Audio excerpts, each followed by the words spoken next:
Hi guys, how are you doing? I hope you're doing fine. Today we're going to share a simple yet healthy recipe from a flower. I came up with this recipe as I was working in the garden, and seeing the blueternate in our front yard, I thought, why not make a recipe for it?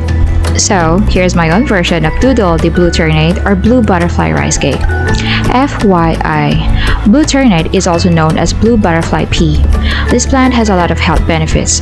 It has natural antioxidants, helps improve blood circulation, helps prevent hair loss and graying. It also cleanses blood, improves night vision, and revitalizes skin and hair. I hope you like it!